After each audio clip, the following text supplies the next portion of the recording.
আর আমাদের যদি ভিডিওটা ভালো লেগে থাকে তাহলে আমাদের সাবস্ক্রাইব করবে চ্যানেলটিকে এবং লাইক এবং শেয়ারও করবেন আর আমাদের পাশে থাকবেন। নমস্কার, জিনিয়া রান্নাঘরে সবাইকে স্বাগত। আমি আজ করব তড়কা। এটা কিন্তু রুটি বা পরোটার সঙ্গে খুব ভালো খেতে লাগে। আর এটা আমি আজকে খুব সিম্পল ভাবেই বানাবো, যেহেতু আমার ছোট বাচ্চা আছে, ও খাবে। তাই সবার প্রথমে আমি এই মুগ কড়াইগুলোকে ভেজে নিচ্ছি।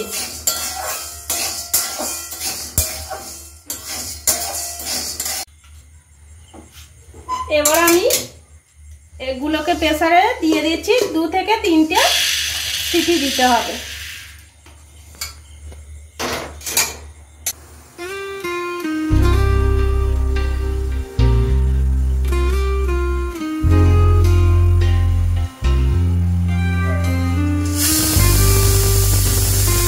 কড়াই তো আমি ওদিকে সেদ্ধ বসিয়ে দিয়েছি, আর তারই মাঝখানে আমি আর যে বাকি যে উপকরণগুলো লাগবে সেগুলো আস্তে আস্তে আমি গুছিয়ে নিয়েছি। আলু চৌকো চৌকো করে কেটে নিয়েছি, ছোট ছোট ঘুগনির মতো করে।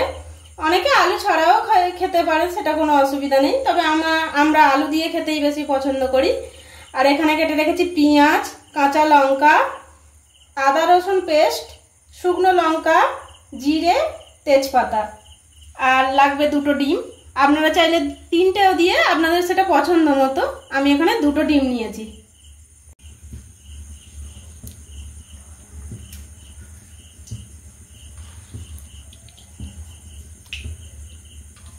প্রথমে কড়াতে তেল গরম করে ডিম 2টো ভেজে তুলে রাখবো।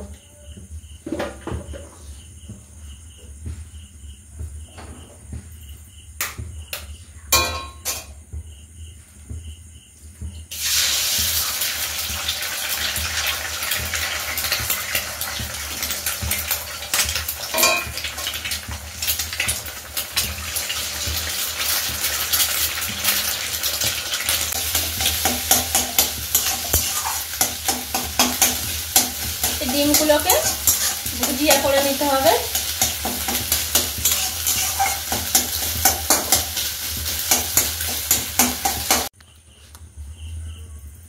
এবার ফার্স্ট তেলটা গরম করে নিচ্ছি।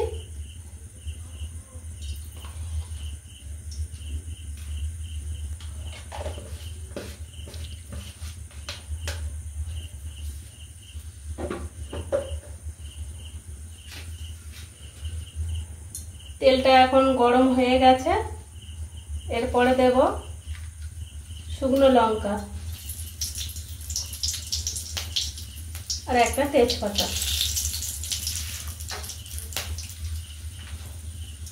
আর দেব জিরের ফোড়ন।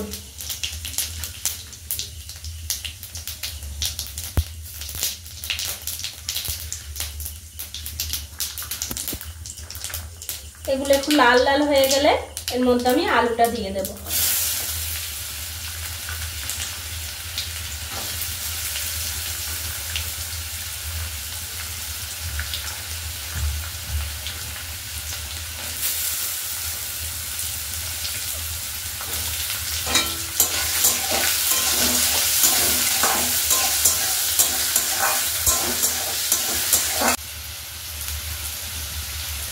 এরপর এর সঙ্গে অ্যাড করছি 1 চামচ হলুদ গুঁড়ো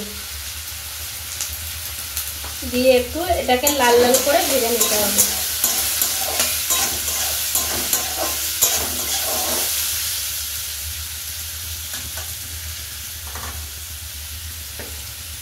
এরপরে দিয়ে দেবো পেঁয়াজ।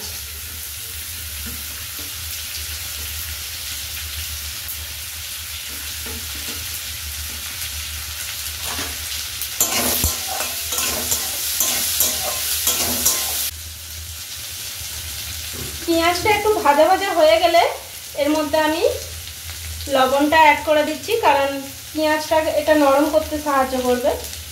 ওই জন্য এখন লবণটা আমি দিয়ে দিচ্ছি।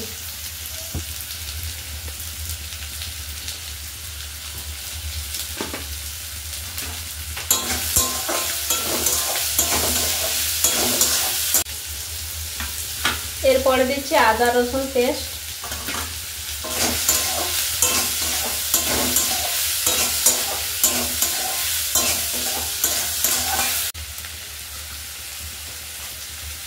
এরপর দিচ্ছি লঙ্কার গুঁড়ো।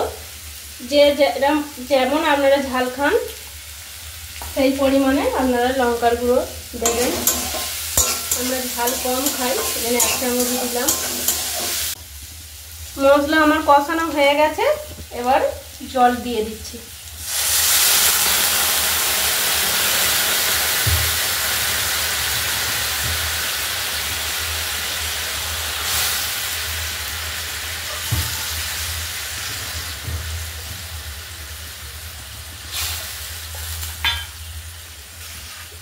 জল দেওয়ার পরে আমি কাঁচা লঙ্কাটা দিয়ে দিচ্ছি। এবার আমি আগে থেকে সেদ্ধ করা কড়াইগুলো এর মধ্যে দিয়ে দিচ্ছি।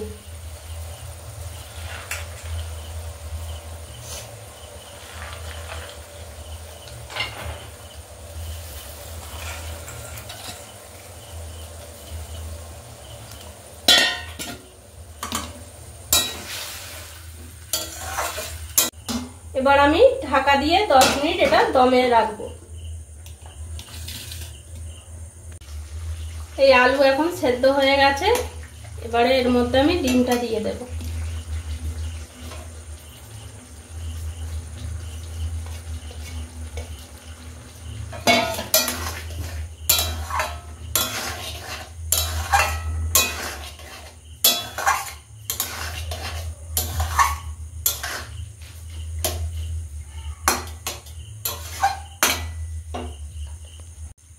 এই যে আমার তরকা এখন রেডি। আপনারাও এইভাবে বাড়িতে বানিয়ে দেখবেন, রুটি বা পরোটার সাথে খেতে খুবই ভালো লাগবে।